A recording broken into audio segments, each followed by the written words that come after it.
الروجا اینی ششی و مههزن مناهیل پارزگاه دو که ریگریل تیما کنال پیام کر کوبچنت نافیاریگاه زیروانی دا و رومالا یاریا دیر بیت نابرا زیروانی و دوگ دا بکن. ات همان دم جدارب کنال سیبر و انسر دا صلات و هات دان کوبچنت نافیاریگاه دا. اول نمونه کابچی کش گلک نمونه این کروژانل دور بادینان دوبارت بن. اب چنده جی و راستیت سلمینن کو باشه کدام مدزگین حکومیل و دوره به اندازه که حزبی کارت کن و جداهیت نوبر دزگین را گاندن داد کن.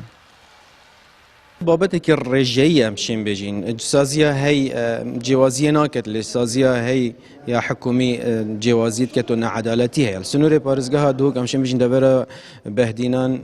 دان زانیاریا پرنگی کی پیدوینین بو همو سازیان را گهند نجبوند گلیا مجی هی دبیتن ابرو اداره پارزگاه دوگ به تسرخطو و بی جوازی پیاما پارزگاه دوگ همی شاشیانن همی دزگان را گهندن بگهید هم بوان باشه هم با حالاتیان باشه هم بوه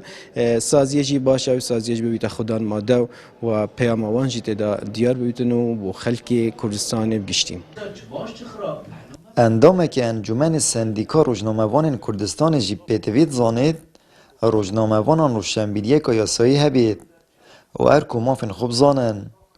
و هر دمه که لاینه که حکومی لیدوان و زانیاریان نداد اسکالای دیجی ولایانی تومار کن. روشنبیریا قانونی لف روزنامه‌وان اما پیدا ببتنج برکو اگر ازانی ندانت تا مافی هی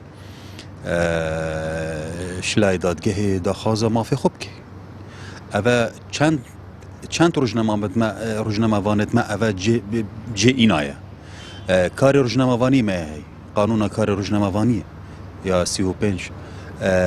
چند روزنامه‌وان ما آگادارن سر ماف و امتیازات خود ناوه قانونه دا اوه یا گرنگ ابرو که روزنامه‌وان ما وی بکتت لای قانونی دا یا سای دا خوازا مافی خوب کتن